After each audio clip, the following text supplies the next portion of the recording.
What would you do if your beloved pet suddenly vanished? That's exactly what happened to me when my goat, Daisy, disappeared one fateful morning. What started as a normal day turned into a heart-stopping adventure. As I followed the trail to find her, what I discovered along the way was beyond anything I could have imagined. Stick around because this story has twists you won't see coming, and an ending that will leave you stunned. It was just another peaceful morning on our small farm. The sun had barely risen, painting the sky in shades of orange and pink. I headed out to feed Daisy, my playful goat, who was always waiting by the gate, her little tail wagging with excitement. But today, silence. Her pen was empty. My heart sank as I realized something wasn't right. Daisy was more than a pet. She was family. I called out her name, hoping she'd come bounding back, but the only response was the distant chirping of birds. Grabbing my boots, I raced outside. First, I checked the obvious places, behind the barn, near the water trough, and even the vegetable patch, where she loved sneaking bites of my tomatoes. But there was no sign of her. That's when I noticed something unusual. Hoof prints leading away from the pen. They weren't ordinary tracks, they were deeper, as if she had been running. My mind raced with questions. Did she escape? Was she chased by something? I decided to follow the trail, even though I had no idea where it would lead. The tracks led me to the edge of the forest bordering our property. The tall trees stood like silent guardians, their shadows making the path ahead seem ominous. I hesitated for a moment, but the thought of Daisy out there alone pushed me forward. As I ventured deeper into the woods, I started noticing strange things. Broken branches littered the ground, and there were faint signs of a struggle, a few tufts of fur snagged on a bush. My heart pounded. Then I heard it, a faint bleating sound. "Daisy!" I called out, my voice echoing through the trees. But the sound was distant, almost like it was coming from everywhere at once. I kept walking, my eyes scanning every corner.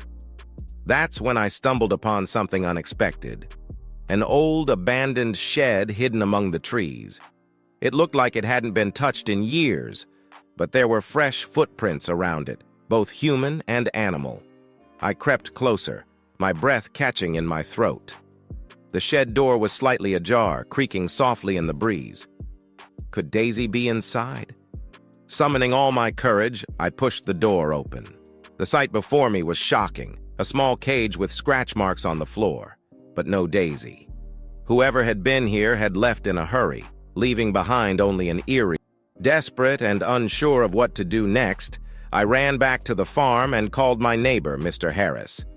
He was known for his sharp tracking skills and a knack for finding lost animals.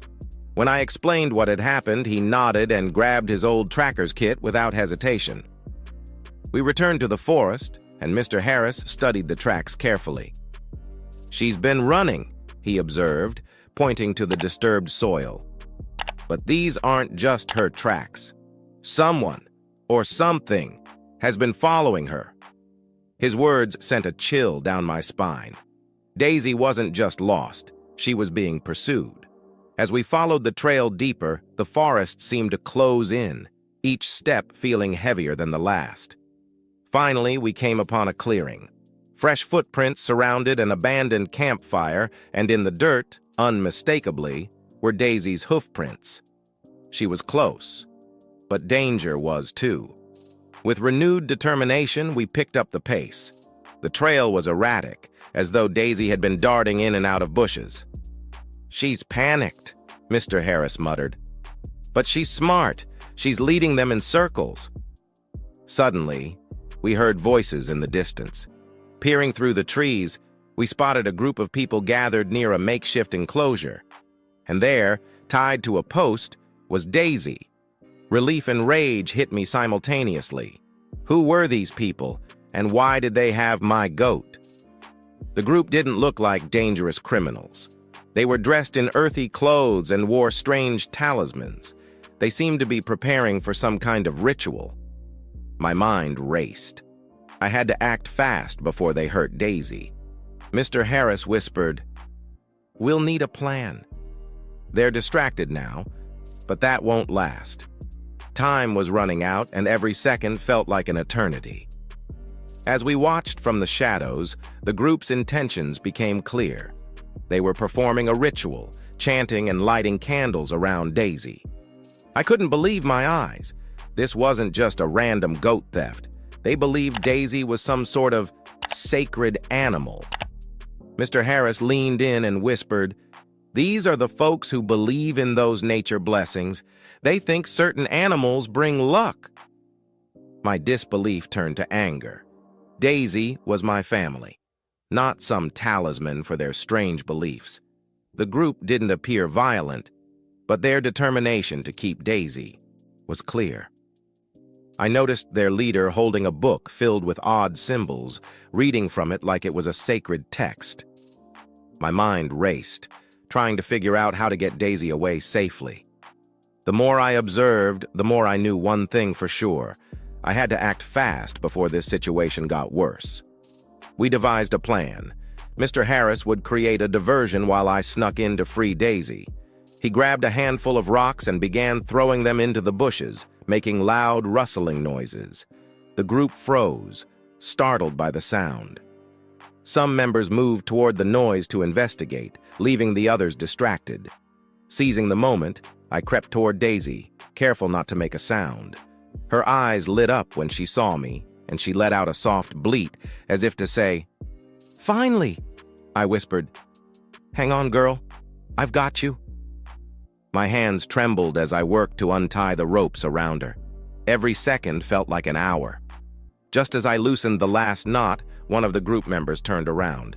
My heart stopped. "Hey!" they yelled. But by then, Daisy and I were already running toward the woods. With Daisy by my side, we dashed into the forest. The group wasn't far behind, their shouts echoing through the trees. My legs burned as I ran, clutching Daisy's rope tightly. She seemed to sense the urgency, moving faster than I'd ever seen her go. Mr. Harris appeared out of nowhere, signaling us to follow him. He led us through a winding path he knew well, designed to throw off anyone chasing us.